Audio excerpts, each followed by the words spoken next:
Good afternoon, everyone. It's my pleasure to welcome you to this session where we continue to navigate transitions, but we're focusing a little bit more throughout the day, of course. And the main question for this session is, how can digital innovations aid circularity transitions? It's the question that underlies this session, but it's also the question that underlies the two breakout sessions that follow afterwards. It's a plenary session that's organized by the Institute for a Circular Society, part of the EWUU Alliance. And my name is Willem Jans. I'm a law professor interested in how governments should take on their role towards a circular society. Mostly from a legal perspective, I do that at the law school in Utrecht and at Groningen University. And at the Institute for Circular Society, I am the scientific coordinator for urban and rural circularity. Now, before I move to this stellar lineup of speakers, I'd like to give them, of course, the most time possible. What brings us here together is a certain sense of urgency to move from a linear to a circular society. Patterns of overproduction, overconsumption, resource depletion, resulting in strong societal issues such as climate change and social injustice, biodiversity loss, I could name a few more. And this, I think, in recent times has become even more problematic when we look at resource scarcity, right, in turbulent global crises that are currently happening. And the underlying premise that we'll be testing together today in this session is, what role do digital innovations play in this regard? Can they help aid this transition? And the second underlying assumption is that they're not yet often implemented, right? Now, our speakers will all present, and I hope that they will at least give us an outline or a sense of purpose when it comes to what digital technologies there are, how can we use them to promote a more circular society, what are challenges, what are pitfalls on the way? Very important questions. Let's move to the panel together. Yeah? I have the pleasure to introduce four very distinct speakers to you today, and I believe their microphones might be on already. So let's start with that.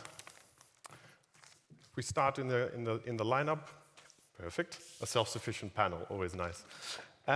Let's start with you, Alexander Klippel, professor at Wageningen University, professor of immersive experiences and sustainable transitions. Alexander's research, as he describes on his own website, his interests are eclectic. He's very interested in 3D modeling, virtual reality, and digital twins. And I have a very short question that I'd like to ask all of you before we start your individual presentations. If I say to you, digital innovations and circularity, what is the first word that pops up in your head? Thank you for the kind words. The first word that pops into my head, and welcome everyone, is visceralization. Visualization? No, visceralization. Visceralization. Very important, small distinction. All right. Let's hope your chat will enlighten me and perhaps the audience as well on the difference. Welcome Dirk van der Meer as well, from Core Changemakers. He's a chemical engineer who voluntarily chooses to be CEO of a circularity startup, as his profile noted today. Core Changemakers is a startup-driven organization with a focus on solving difficult circular solutions and challenges, perhaps. If you can give me one word on digital solutions or digital innovations and circularity, what would that word be? Sorting. Sorting, all right. Perhaps sorting waste, if I can add one word, but we'll figure that out later in your speech. If you can pass the microphone on to Banu IJzermas from TU Eindhoven, an assistant professor in the Department of Industrial Engineering and Innovation Sciences, with a particular focus on new innovative business models in this circular trend or circular movement. One word from you as well. Enabler. Enablers. Oh. All right, fantastic. A positive mindset for today. Yeah. That's great. And last but not least, we have Laura Piscitelli here from Utrecht University, from the Copernicus Institute for Sustainable Development, who focuses very strongly on circular economy and sustainability issues that relate thereof. One word from you as well. That would be sustainability. Sustainability, of course. All right, fantastic. Our stellar panel is here. Let's see how we move forward here. We have 4 presentations, 4 pitches really to inspire us today to get a feel for the current landscape. We've split them up into 2 sets, so we'll have 2 presentations, 5 minutes for the questions that you might have, 2 more presentations, and then a panel debate with the entire group. As we move forward from there, Alexander, can I give you the floor?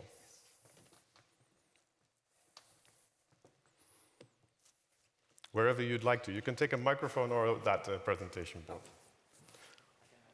Yes. All right.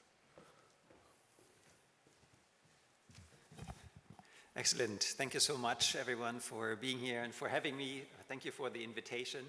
I was inspired by the keynote by Roman because in many ways our efforts in trying to create digital artifacts is aimed at creating a tool, a very powerful tool that help us to bridge time. So I'm approaching circularity from the perspective of thinking about what kind of digital innovations help us actually to become circular thinkers, because in my opinion, this is one thing that's essential in sort of transforming society as well. And we're doing this by developing what we call immersive digital twins. But let's take a couple of steps back.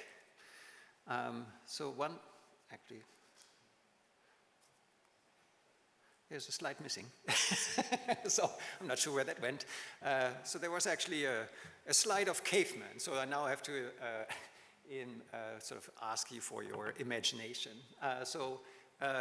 If you think about back a couple of thousand years, so a caveman with a spear in his hand, then sort of it becomes clear that tools throughout human history have been something essential.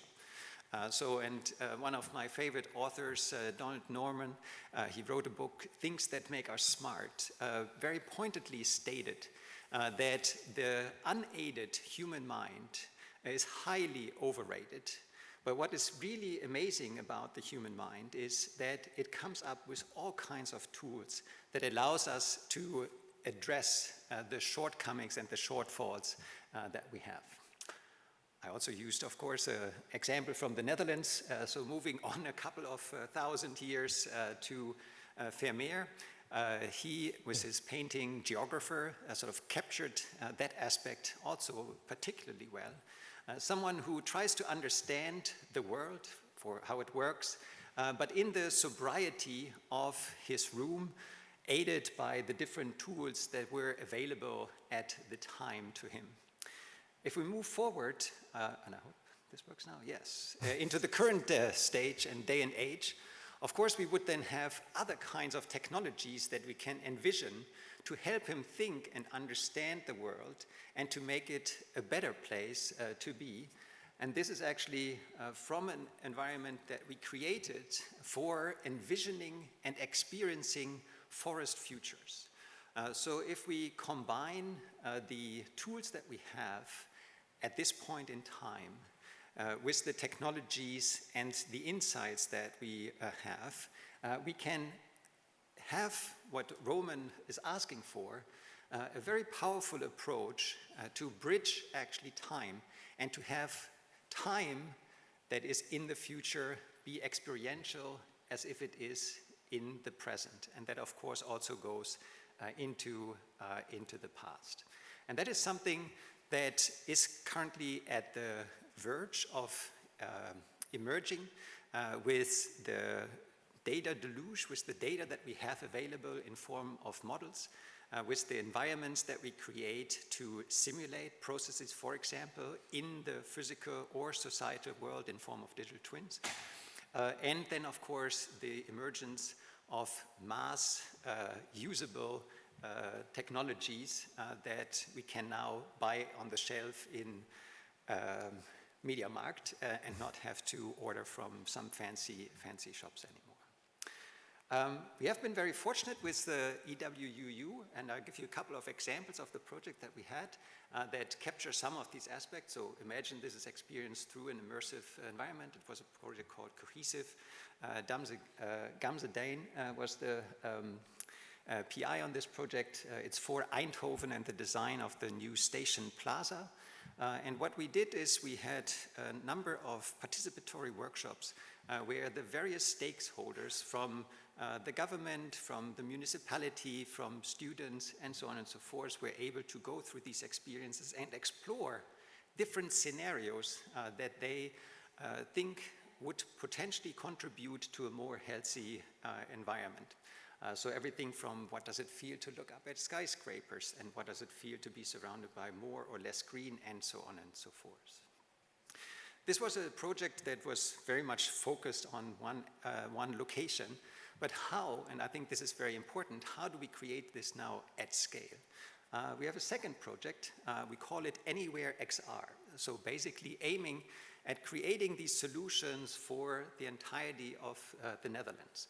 So all what you're seeing here are immersive environments that we can experience, but they are not designed by modelers, but they are basically created based on the content from databases. So typical databases like PDoc, for example, Bomenregister, AHN, and so on and so forth. And we can do this now for the entire Netherlands, not in like super crazy high quality, but this is only a matter of a couple of years until we are basically there. So, and we have now examples, as I said, from all over the Netherlands.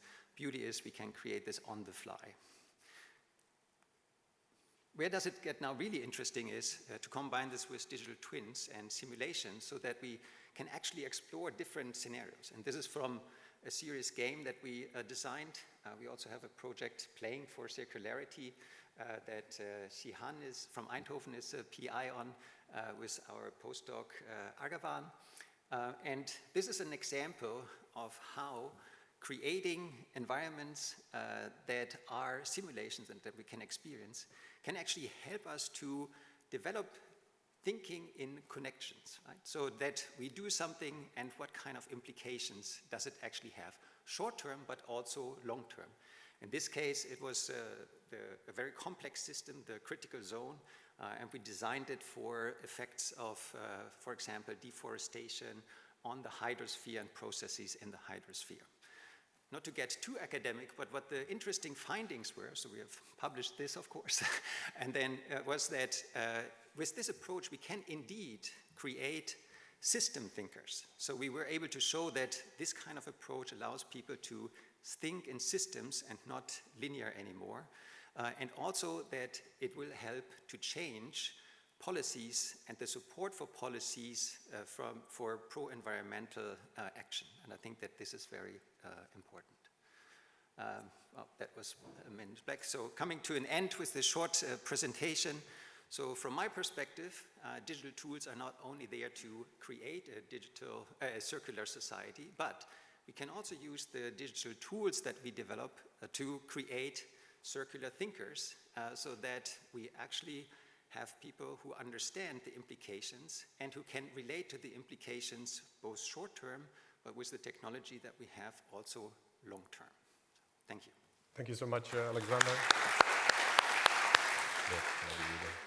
Well, as mentioned, we'll move on straight away to the second speaker, but thank you so much, Alexander, for your enriching and thought-provoking, I think, presentation, very visual, of course. We're moving on to Dirk, who had a cliffhanger, and he noted sorting. I added waste, but perhaps I was being too quick with my conclusions. The floor is yours. No, I think, a little bit loud. No, I think you were definitely right, sorting waste. It's something that I love that you already add to it, because it's, of course, my job to enthusiasm a lot of people by the end of the day to do that more. I will also talk a little bit about how AI, digital tools, can help us sort better. But I can already tell that you are likely the best sorters that we have, which are the people that produce the waste stream itself. But we'll come to that later. I hope always when I stand in front of a room that the logo alone will immediately tell you the whole story of where we come from, what we do. But unfortunately, that's not always the case. So in order to make sure that a lot of people do know about what we do, we just show our face everywhere. Hence, me standing here today. You can see we have been on a lot of things, whether it's prizes, news, interviews. For some reason, we were invited to help with King's Day.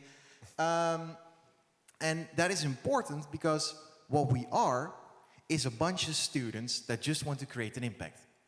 And that's actually interesting. Because I see there's a lot of people that fully outrank me on the field of academics today, here, present, easily. I have a master's in chemical engineering. I got that under the promise that I would never return to chemical engineering once I got the master's. It was easier to get rid of me that way. And the moment that I indeed stopped studying and I started to fully focus on core, my main goal was to set up a community of students, a student-driven organization, where during your student, whether you're an MBO or HBO or a university student, you could already make an impact. And I don't mean you can work on an assignment from a company during your course. I mean, if we fuck up, we go bankrupt. That's bad. It gives you a completely different mindset if you have to run a company with the project that you're working on. A lot of research is long-term. A lot of things that we're trying to do is short-term. There's a lot of tools available for the market right now that the market simply doesn't know yet that they could use, because the translation from what they do in a lab in a university towards somewhere in the waste market, a plant manager who is this high into municipality waste is, well, quite a bridge to get. And the nice thing is that students apparently are just very good at this practical approach to just implement that. And as a little bit of a showing how that has happened, it started there in 2019, winning the TUE contest. I think we existed for about 2 months when we started there. And trust me, I would love it if no one is ever able to find the video clip that was taken of that pitch. Because a lot of the things that we said in there later turned out to be not as factual, based on better research. But the story was good. The thought was, what if we could use the waste that we dump and actually get stuff out of it? Turned out to be a little bit more complex, but if you can throw 400 students in 3 years against it to further work out that technology, all of a sudden you have something that instead of a 1-minute pitch becomes a 40 million euro factory, which you can see down there with the start of the EWUU project. By the time that we started, it was 3 people. By the time that we started there, it was 12. At that moment, the municipality of Groningen came to us and they were like, hey, in the north of this province, there is a factory. It looks like it could do what you guys pitched during the TUE contest. How about you go take a look? It's empty now. It would be nice if some green stuff happened there. So then all of us bunch 19-year-olds went over to Delfzijl, which, by the way, is one of the worst places to go to if the only means of transport is a student of A. So after literally transporting ourselves for 5 hours, we arrived. And just mayhem. Like, it's an old factory. Most things were broken down. There was a lot of impossible. But if you're a 19-year-old student, you mostly think, oh my God, this is cool. So you just start trying whatever you can. And while we're trying things, we also came to the conclusion, maybe we need to validate a couple of things. Again, a lot of academics in the room. You can understand that it was harder to convince a bunch of investors or a bank to try things out by just building the full-on factory immediately. So we started building furnace, a high-temperature melting oven. That thing goes up to 1600 degrees and can be operated by students safely. The fact that we were able to do that back then, really cool. And unfortunately, or fortunately, that had a lot of vision changes accompanied with it. Because by the time that we presented that thing, a lot of people in the market started hearing about us, and they came to us with completely different questions than what we were doing. Again, our marketing has not always been that great. So instead of asking us, hey, can you turn fly ash into basalt? They started asking, hey, can you put batteries in there and melt them so we can get the lithium out? Once more, we said, like, it's not really what it's intended for, but we can research that as well. Let's set up a shredder so that we can actually get the lithium and the cobalt out without creating fires. While we're building that, we got the question, nice, now that you have a means to get rid of the batteries, people start throwing them away in places where they shouldn't be. Municipality waste, paper waste, everyone in Amsterdam throws it in one big bunch. And that's a little bit of a downside because that results into very big fires. By the time that we got to this level of questions, it was time to maybe stop being only a bunch of students. We needed to grow up a little bit. And to grow up, we did research, and I like that there's people from engineering, industrial engineering here as well, because this will look very familiar for you. We looked into an innovation funnel. Instead of just saying yes to every project that came our way because we were very enthusiastic about it, we started thinking about the projects that we do should make an impact, and for that to happen, it should actually reach the market stage. So not, sorry, all the people from Eindhoven, a solar car because it's cool, but a vehicle that people actually want to buy with a solid business case so the company doesn't go bankrupt halfway production. And now I can proudly say that over this whole innovation funnel, there's a wide spread of projects going on which still 35 students per semester are working from all disciplines, from all the schools. And one of them, the tool that we talk about today, is STEMLOS. X-ray and AI combined to sort out those things that we throw away that we shouldn't. And I'm not talking about increasing the plastic recycling. I'm really just talking about the fact that not everyone throws their batteries away on the place where they should. Think about those Christmas cards that make a song when you open them up. Think about old remote from a television. Think about all of the other battery applications that are not just the household batteries. They end up in waste, they get crushed, big fire, costing millions. And with simple X-ray technology that they use at Schiphol, and an AI that they, by the way, also use at Schiphol, which you only need to tweak a little bit, you can already start helping a lot of companies on different scales.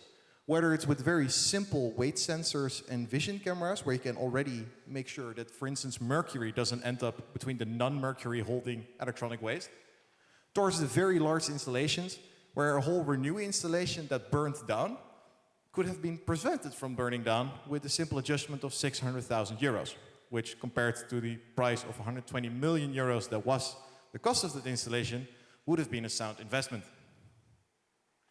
But there's more. While we were working on those AI projects, we got more and more questions about whether you could apply AI in other niches as well. So we had a very lengthy discussion to not immediately say yes again to everything that came on top of our path, but it's kind of cool to be able to work with robots, so we said yes nonetheless. And you can see that you can actually do a lot of things with tools that already exist, and then you start, if the video works, testing out. This is at the side of Prodel. Those spots you've all seen by now. They work, they're very cute. They're also super in handy, you have a very short battery lifetime. The orange hat at top, not the one we are wearing, but that one, that is where all the smart technology is in, and it actually became so useful that for only 100 euros we could build a device that could inspect trains on that station, for which they now had a cost of over 800,000 euros a year, and it was twice as accurate. And it was done by students in their first year from MBO. And the fact that it's very hard for those companies to get that knowledge from those first year MBO students and implement that is, I think, also why events like this are important, because we need to talk significantly more about what technologies and tools are available, because we can already start using them.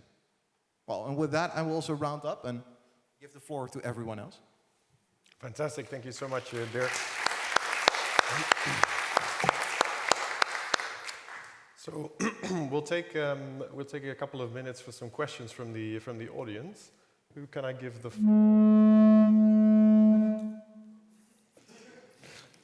floor for now? I'm just checking around to see. Does the box work? Just asking audio. All right. I'll pass you that. There you go. Does it work? Yes. My question goes to the first speaker on the visual tools. Obviously, great visuals. It's always nice to see great visuals. I was wondering a bit, how can you really, what is your benchmark to say there is an effect on circular thinking and kind of creating those critical thinkers? What is the benchmark? What would be the alternative route that those potential critical thinkers would, interact with the knowledge and so on? So I'm a chemist by training, so what is your control, so to say? Yeah, so excellent question. So thank you for that. So in me, so I wear different hats, right? So one is really sort of the enthusiastic, let's just do something hat. So I think this is really important to also maybe grab attention, to also inspire people in ways. So, and this is very, very hard to measure. And then I also have a very academic hat. So in terms of, for example, the little game that I showed with the system thinking approach that we applied to the critical zone, we actually developed an instrument, it's called a ripple effect instrument. So we were able to show afterwards that participants who went through the simulation game were better system thinkers compared to someone who got the same information simply on a website. So it was the same information, but presented in a different way. Also important, we didn't test it as like a knowledge test, so it was not directly related. But for example, people were asked, so this is why it's called ripple effect, people were asked afterwards about washing their car, right? So that sort of this thinking in connections of water use when you're washing your car and so on and so forth. So that basically was used as an indicator that we were able to stipulate a more circular, a more system thinking approach. So, but I think it's a very good question, but I do strongly believe that both approaches are valuable, right? So on the one side, really sort of inspire people and just create something where they say, wow, this is awesome. At the same time, though, then also sort of the more academic round saying, like, does it really work? And if I invest in this, I really do want to know that I get the bang for the buck back and have sort of a scientific understanding. Yes, it does actually work, especially sort of in education or outreach settings. Thanks for that. Being an active or an enthusiastic activist and scientist can sometimes be difficult, right? If you don't feel like the two hats can fit on the same head. Room for one more question.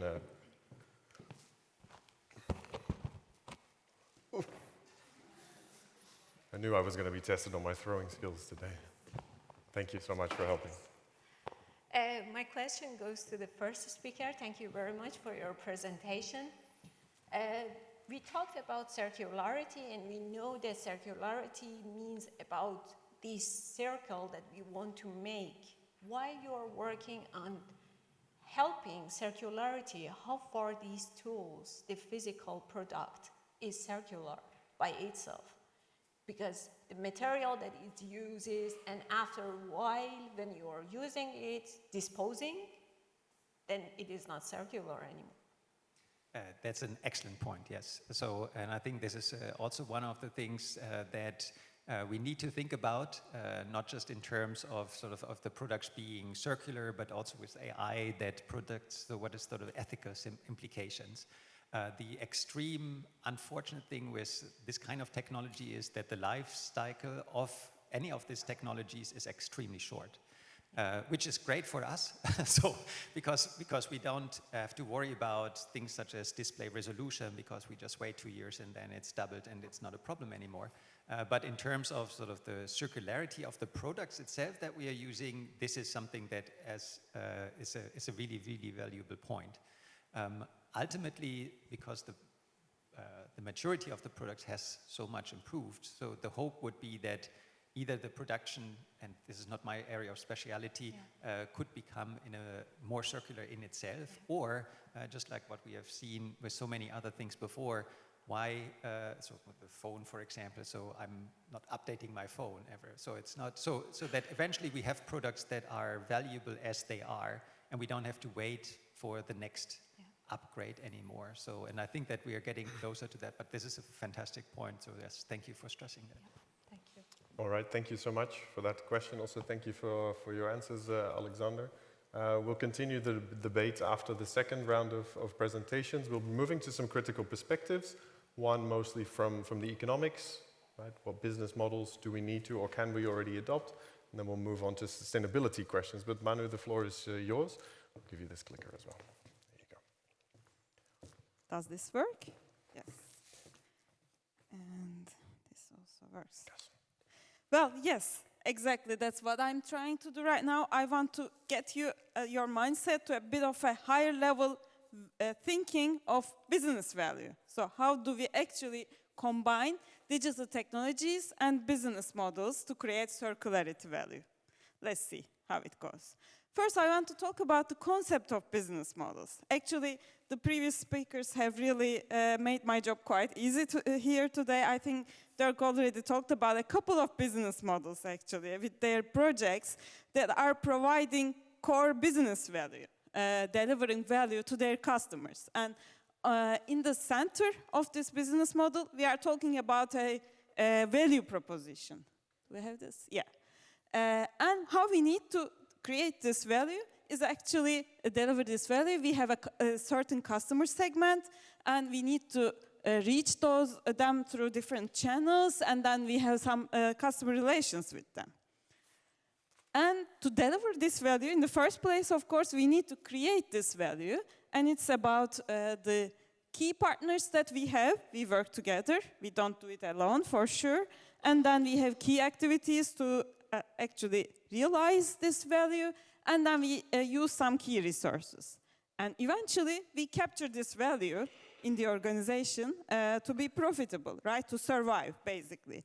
And this is about my revenues, how I profit, how I earn money, and what kind of expenditures, the costs that I need to incur. So this is the concept of business value. And when we look at from an organizational perspective, this business model concept, it stands somewhere in between business strategy and operating model. So you can think about this as business strategy. It answers the question, why do we actually exist? So it tells us how an organization positions itself in a certain industry, but it's quite conceptual, right? But when we come to the concept of business model, it's really concrete. So how do I offer value to certain people, certain set of customers, business or individuals? How do I do that? And then I need to operationalize this, actually. So I have processes, I use technologies, so that I actually create this value to my customers. Well, business model is an important concept, but now we are talking about business models for sustainability. So in businesses, and actually for all of our lives, also in societal perspective, we are not just doing sustainability for the sake of environment. Yes, we are doing, but really, we also want to produce value out of it. So when we talk about business models for sustainability, we talk about creating competitive advantage through significantly increase positive effects or reduce negative effects for the natural environment and society.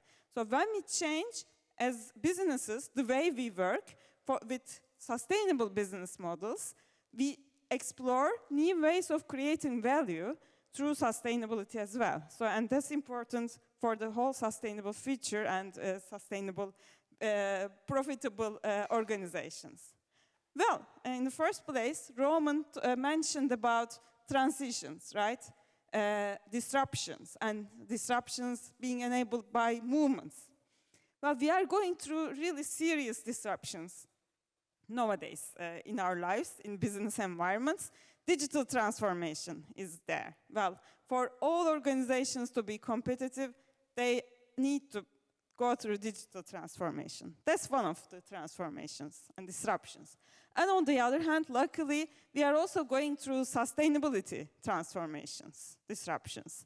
Actually, there is such a potential to create these synergies here. When we want change, when we need to go through these change in the organizations, if we join the forces and do this twin transition, as we call it, together, we can create these digital sustainable business models in our organization and make this transition in a much more effective way.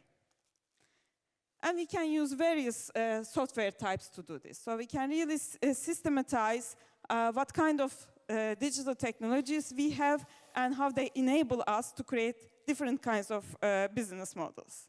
Well, I specifically work in manufacturing environments and supply chains.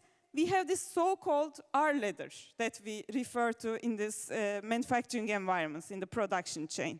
And also, Roman mentioned quite a lot, and Dirk as well, a couple of examples I can think. Well, refusing is just like, in the first place, if you don't want to use packaging, you are refusing something. And this is a very good way of actually circularity. But he also mentioned about reusing with these in the ancient societies, and Dirk also gave a lot of examples. And when we want to implement some of these R strategies, well, just let me give an example very briefly about repair. For example, as an electronics company, you want to improve your circularity. Like think about this, mobile phones, now it's a trend that the mobile phones are being like repairable through their components being repaired. Previously we had to throw all the phone away when it's broken down, just one part.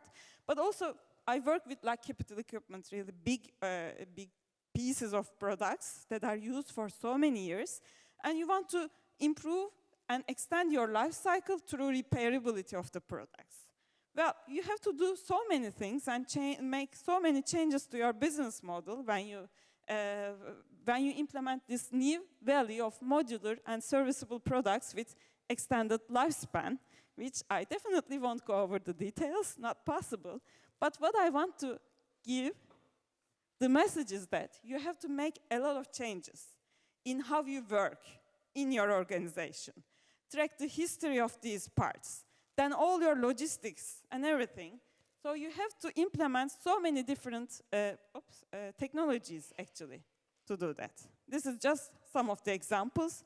In this example, yeah, you have to have cloud services, digital platforms to share the data, and you need to change your enterprise systems like enterprise resource planning.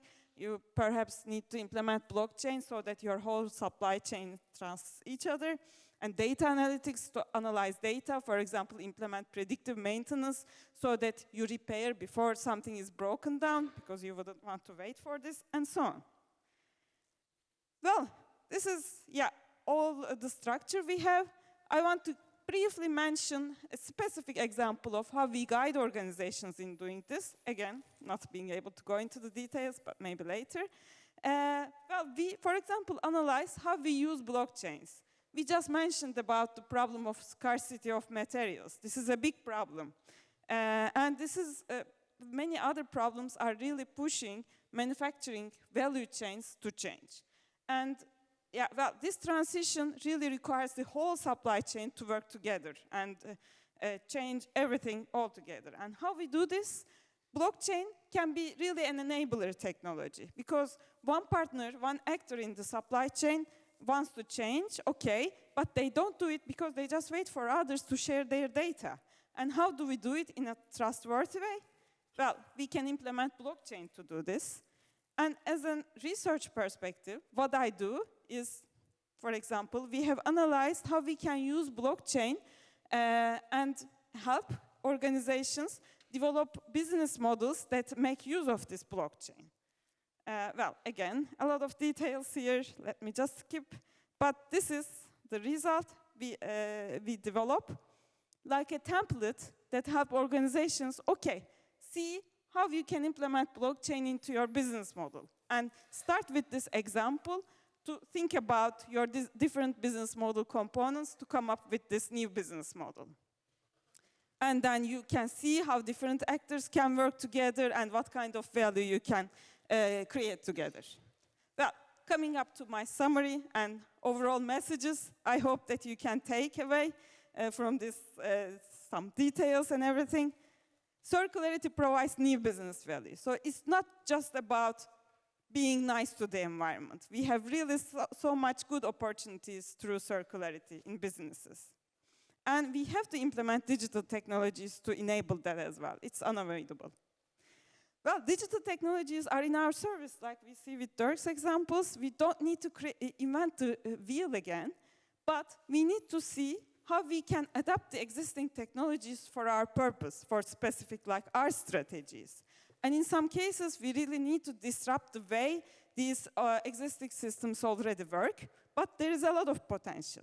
A nice thing is with the digital technologies is that it's an enabler, not only for the large enterprises, it's giving justice to a lot of other smaller players as well, and making them work together. So we really need to harvest this opportunity and see how we can improve the companies, the businesses work for circularity. Well, thanks. It has been a bit long. Thank you so much, Banu. enablers, business models as enablers. I think we'll return to that in the discussions. I'd like to pass on the microphone, the baton to Laura to continue talking about this topic from perhaps a sustainability perspective. The floor is yours. Yes, indeed, we will now move on a bit more to the point that was raised in the audience about sustainability. And I will deep dive into the topic of sustainability impact that digital technologies applied in the context of circular economy have. And you have seen that there is a big move of companies towards circularity, and you see something similar happening from a policy perspective. So what you see here is that even the EU is pushing for the concept of twin transitions. And the idea is to really bring together circular economy, so the green transition, with digitalization, because that is going to leave us with a more sustainable and competitive Europe as a result. So this is what policymakers are hoping for. And the idea is that we can use digital technologies, and you see examples like IoT devices, blockchain, artificial intelligence, something that we have also seen with the previous speeches. And this, in the context of circularity, translates also into digital product passports and digital twin that we have seen. Typically, when you think about these digital technologies, there are many promises that are attached to the digital innovations. And the idea is that if we adopt digital innovations in the context of circularity, then we are able to improve the knowledge and information sharing among different actors. Or you can also come up with new business models, like Banu explained us, that are more circular. And the idea is that also you can strengthen the role of consumers and citizens, because if you have knowledge, and then you can also make more informed buying decisions, for example. And what you see is that there is some kind of hope that digital technologies will solve issues and will help enable the circular transition and speed up this transition. But what is important to remember is that digitalization is not an automatic solution for circularity or sustainability. So the idea when I started this research project was to really understand what is the discourse around digital technologies in the context of circularity, and look at what are the opportunities, but also the risks, if we talk about risks of digital technologies for a circular economy. And then I was looking at different type of impacts that digital technologies can have. So I wanted to look at what we say about environmental, but also social and economic impact of digital technologies. So what I will show you today is a result of a systematic literature review that I did some time ago. The idea was to really look at, in the academic community, what kind of papers are combining circular economy with digital technologies of different types, and with a specific focus on what are the impacts or the effect of these digital technologies. And what you see is that I was reviewing 48 papers, and this is because really there is not much research on it. I mean, it's a very recent phenomenon. It's happening as we speak. So when I was looking at the last year's papers, and this is I did that in part of 22. So there is a growing number of papers, but was very, very limited research that was looking at the sustainability impact of digital technologies. And what you see, and maybe it's not surprising, is that most of them were focusing on manufacturing industry. So I think this is also the story that we are making here, that this is where you see innovation happening. And what you see is that these papers were discussing different digital technologies, but most often they were focusing on one digital technology, or sometimes a combination, because some of these digital technologies go hand in hand. And IoT, so Internet of Things, and big data and advanced analytics, that this also is about artificial intelligence and machine learning, were the most studied by academics. But what was very interesting to see was that actually, out of these 48 papers, only 8 had some kind of numbers, or they were trying to measure or even quantifying, using figures from other papers, what is the impact that digital innovations are applied to the circular economy are making.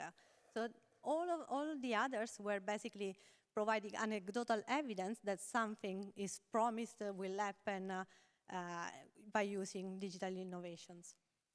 And when you look at what kind of impacts are they talking about, you see that most of them are positive impacts. So there I was basically dividing impact in 3 types. So the first order type of impact, this is the production, use, and disposal of the technologies itself. So what was the questions before. There are second order impact, and these are direct effects that are linked to the use of a technology in a certain process. And then there are third order type of effects, and these are like indirect effects that are given like by changes in society because of the uptake or of certain digital technologies. And these impacts can be either positive or negative. And while there was some recognition that some negative effects can happen, most of it was positive, like the idea that there will be benefits if we adopt digital technologies for a circular economy. And most cases are second order, so really related to the production process, for example, of a product. Now, there are different types of impacts that you can have. So if you think about sustainability, you can have environmental, social, or economic effects. So I was also trying to map what they were talking about. And here I think you have a bit of an overview with positive and negative effects divided per category.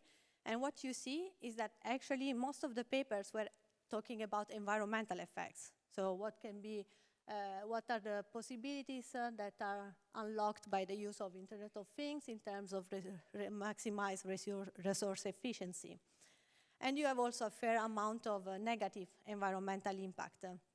What you see is that maybe there are a bit less of economic impacts, but in terms of numbers in the papers were higher than the social ones, but they were very specific, and often the same kind of effects, positive effects, were reported, or even negative. And there was less attention in general to social type of impacts, which is also something common in the whole circular economy type of debate.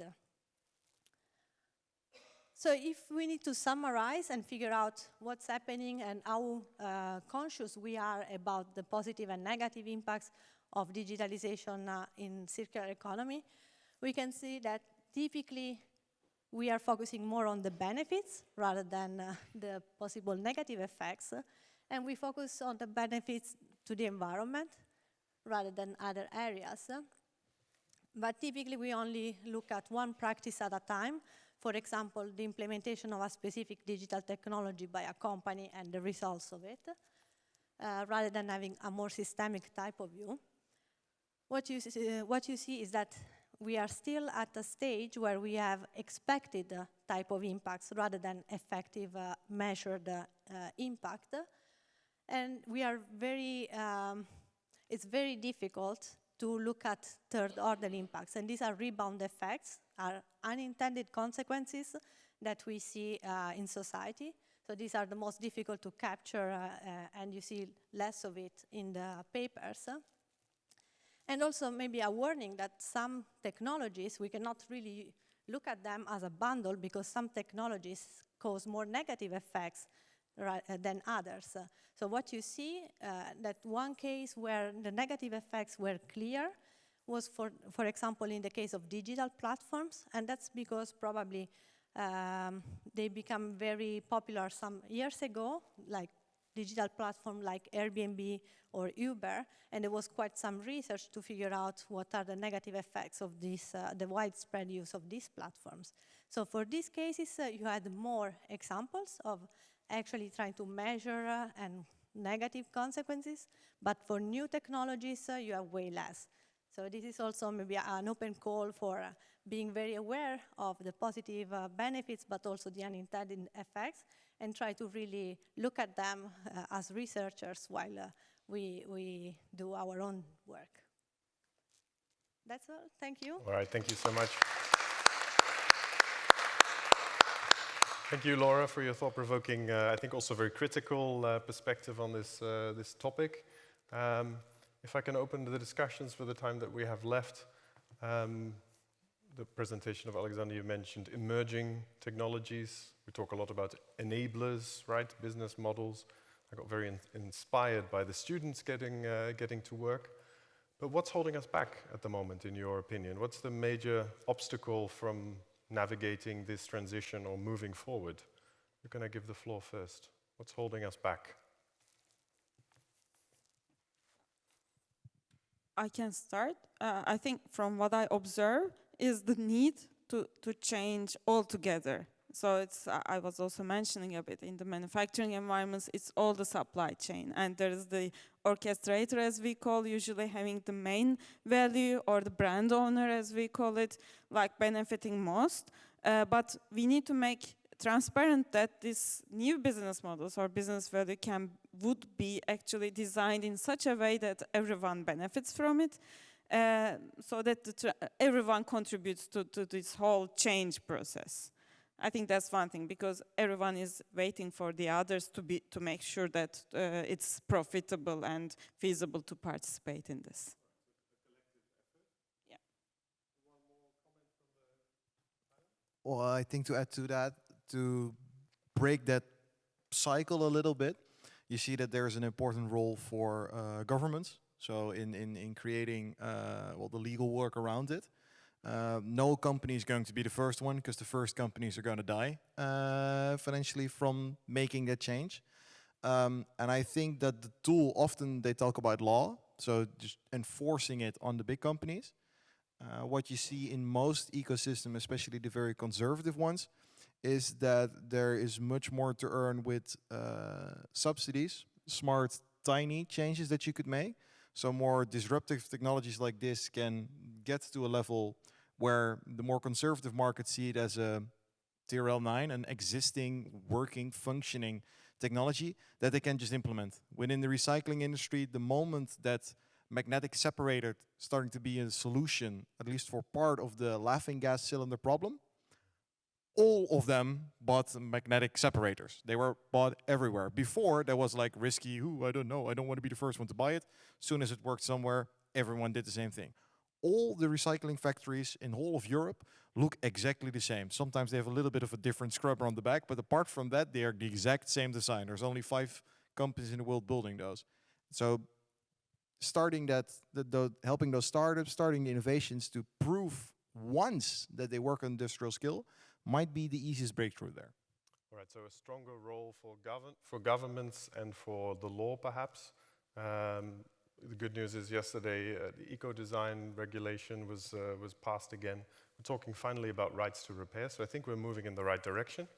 Let me open the floor for, I think, final 2 questions, also for the sake of time. I've lost track where our... yes, there it is. Who can I give the floor for a question? Here at the front.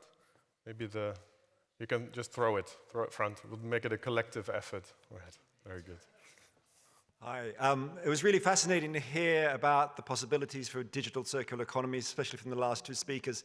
But something I was thinking about as you were talking was, if we're going to create that kind of digital circular economy, surely we also need to talk about the deep design of business, how businesses are owned and how they're financed, because the old shareholder-owned models or just simply profit-driven models, I think aren't necessarily going to take us there, and that we need to be looking at new models like steward ownership, companies like Bosch or Mozilla or Patagonia or whatever, where you can legally maybe lock in some of the circular requirements and things like that. So I'm interested in your comments on how important it is to change that deep design of business, the governance, the financing, and the ownership particularly.